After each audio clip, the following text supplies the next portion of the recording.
Okay, today we have Chief Warrant Officer 4, Mike Looper, the Human Resources System Chief for the South Carolina National Guard, and he's here to talk with us about a new system coming out for us, IPPS-A. IPPS-A. Now, I guess starting off, what does IPPS-A even stand for? So, like many of the Army's acronyms, I could make something really funny up, but it's Integrated Personnel and Pay System Army.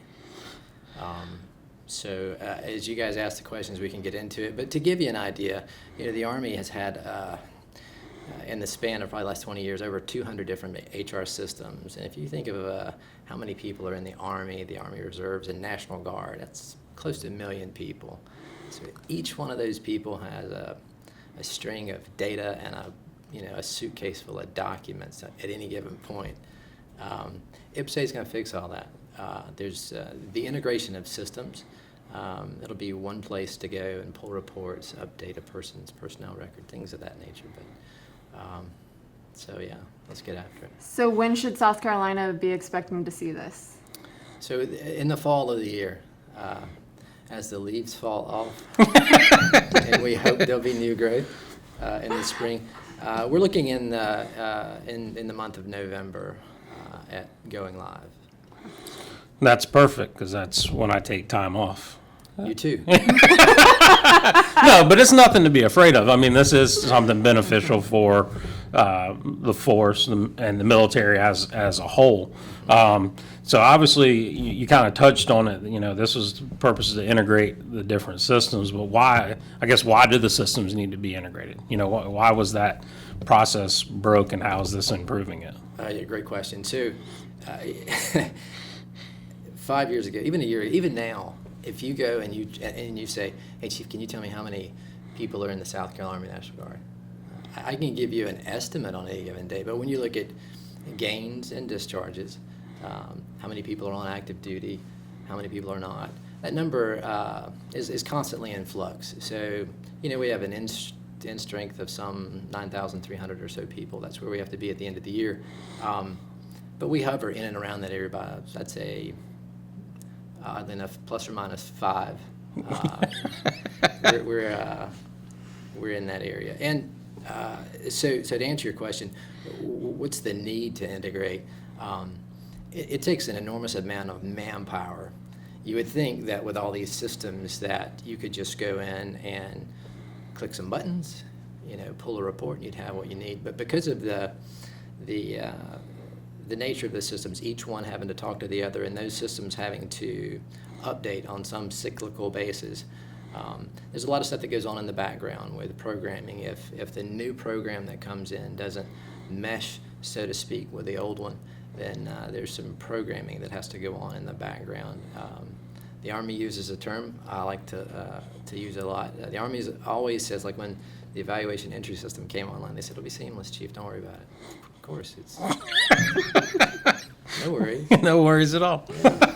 Yeah. But no, I do think IPPS-A is going to do great things for us in a soldier being able to update and access their own record. One of the things that we've had trouble with in the past is annual records reviews at the unit level, and we know that with the South Carolina Army National Guard being very busy with mobilizations and training and things of that nature, there just isn't a lot of time for a commander to say, "Okay, S1 section, I'm going to give you half a day." Well, that just doesn't happen. You might get an hour a day, and that hour might be lunch to do records reviews.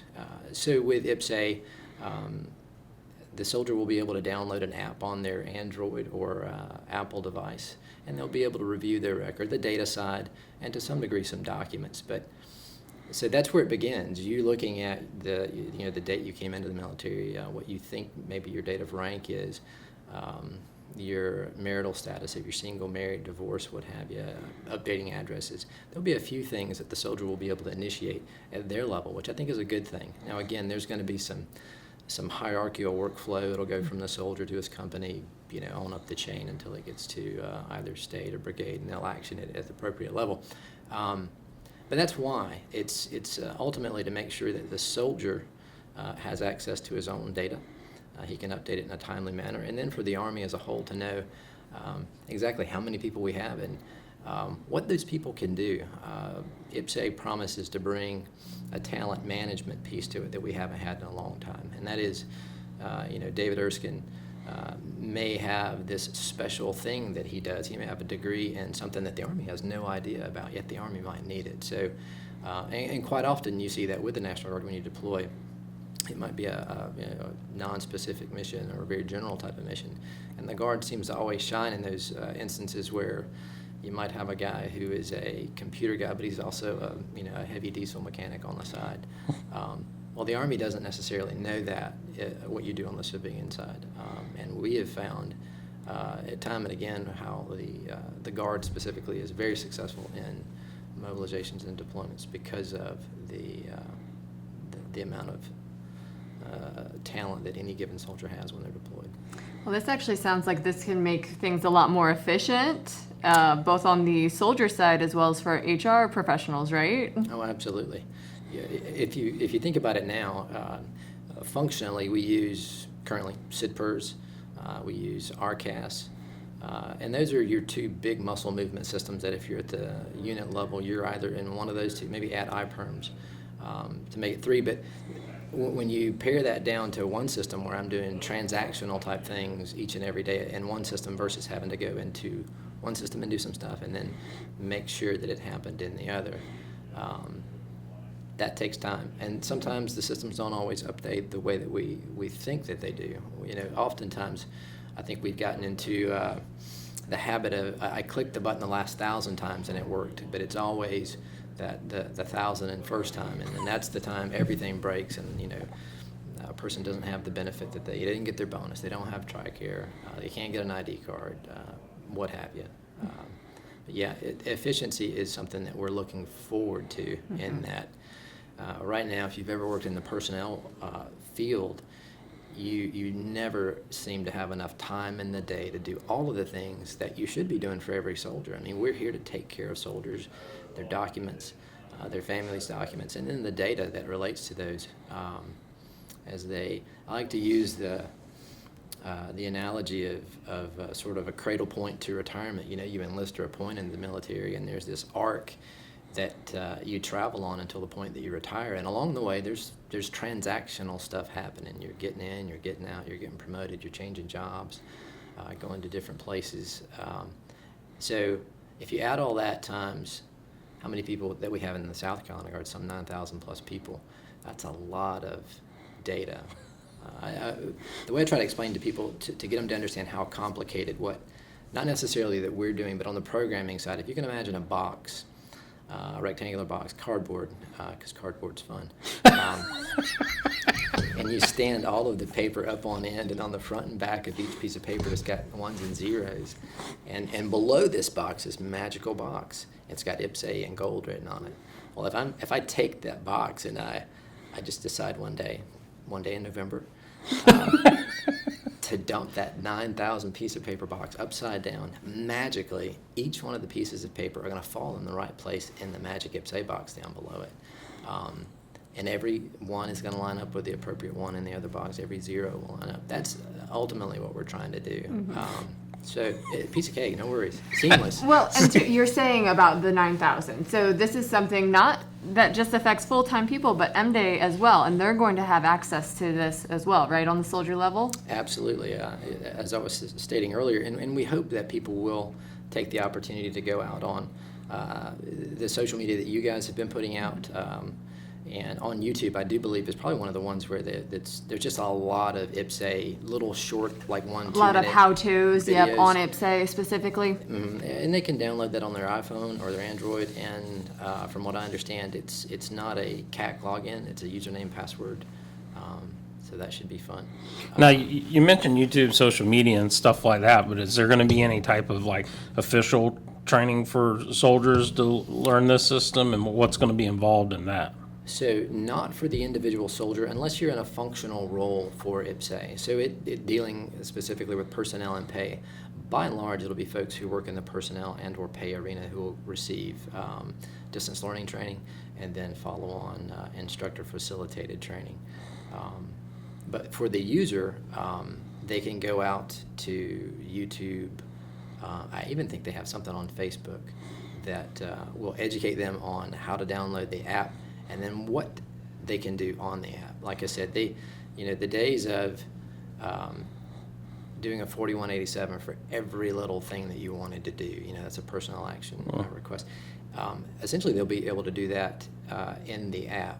Let's say, this is a very broad example, and I'm not saying that if you're a user that you're going to be able to do this, because there's going to be some workflow, but you could probably initiate something as simple as maybe you wanted to do an intra-state transfer. Let's say you wanted to go from one unit to the next. That would be a request, of course, with approval, that you could start at your own level. Maybe you want to extend or you want to re-enlist.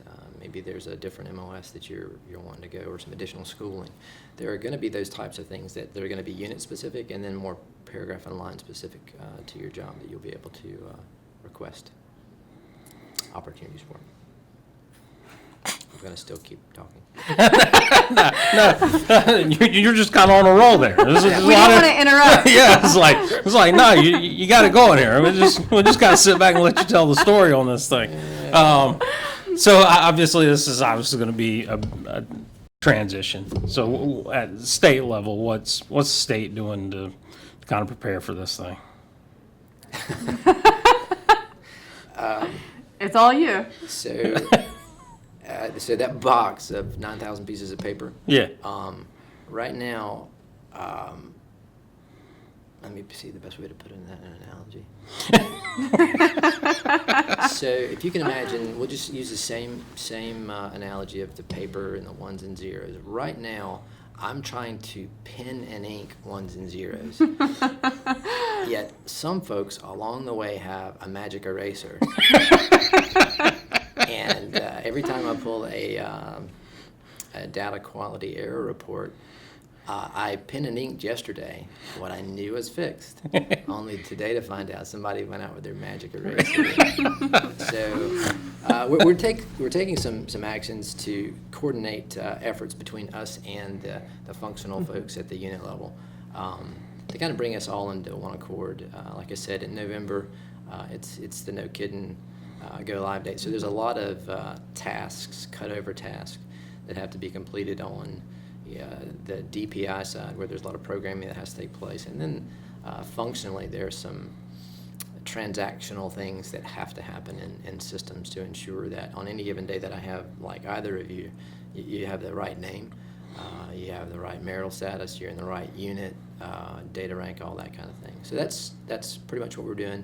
One thing I would add that I noticed at a conference I went back a few months ago, the language in IPPS-A is not our typical Army speak.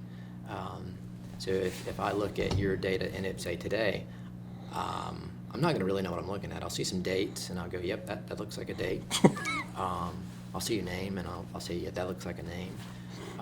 But things like MOS and branch and rank and ETS date and mandatory removal date, all those words change to different words. So if you're an HR person and you're looking, and we do have I guess you could say, a crosswalk between the two terms, sets of terms. It looks different. So from the HR pro, I think is what they call the baseline administrative person who's going to be working at unit level. That person, if you don't understand how how HR functions work today, the learning curve is pretty steep because the terminology is so different. Now in the system, I will say this: the system is very easy to navigate. It's tile driven. Like if you were on your banking application or any up to date application where take Amazon for example, you click on something and it automatically populates certain information. So IPPS-A is that same way, tile driven. You want to do a request of something, you just click this big square on your phone and it takes you into your data and lets you know what you can do. So from that aspect, I think it's nice. It's just for every system we do 1 or 2 clicks in today, it's about 5 or 6 clicks in IPPS-A. So you were saying about how November. So me as Captain Donnelly, who I am not an HR professional, I'm not a commander, I'm not any of those other roles. I am just a user level soldier. come November, December timeframe, what should I be looking for? Should there be anything that I should be checking on to make sure everything's okay? You know, just to make sure all those pieces of paper fell into that box? Well, just to remind you, it is magic. I want you to remember that. You ask any HR professional how you get promoted, and it's magical, I'll be honest. If I were, I'll tell you what I'm going to do, and maybe you do what I'm going to do. I'm going to pull down an ORB, and/or if I were enlisted, I'd pull down my ERB. Because while we're going to do everything that we can at state level, and the units are going to do the same to ensure that your data is correct, sometimes there are just these anomalies that we can't explain. And if we don't have a frame of reference, i.e. your ERB or maybe your ORB, we can get back to where we need to be, but you're talking about, depending on how long you've been in, rebuilding your record respective to data through IPPS and whatever maybe your I Love Me book says, which is not easy to do. Even in the systems we have today, it's not easy. But if you talk to the states, DC, Maryland, Virginia, Pennsylvania, some of those Those are the ones who have it already, right? who have gone live. So there's a lot of discovery learning, and I will tell you it's an odd place to be in the Army. You expect them to hand you a book that says, hey, this is how to do it. Right.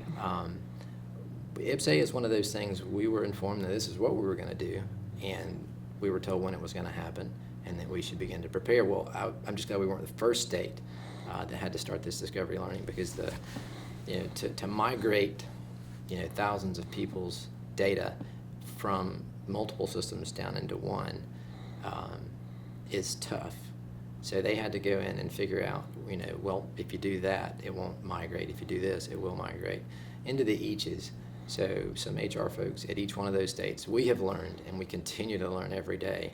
And then the programmers go in and go, yeah, I think we can tweak and make that work a little easier for you, so you're not having an 18-hour day trying to go line by line.